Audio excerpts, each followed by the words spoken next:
Hello everybody, today I want to talk with you about how to delete my Facebook profile on my iPhone, but not delete my account, okay?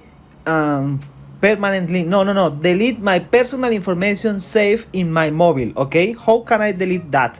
You just need open your Facebook, okay? Now when you are here and you log out in your account, you are here, toes in your corner. Can you watch 3 points, and then you can watch remove profile from this device, okay? And here you can delete your personal information. Now remember, if you save your personal information on your iPhone, you need to delete that information, okay, in your password.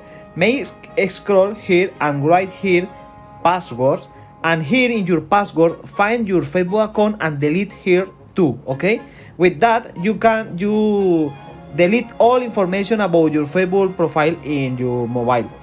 This is all it's so easy and really fast. Sorry for my bad English and have a good day. See you later.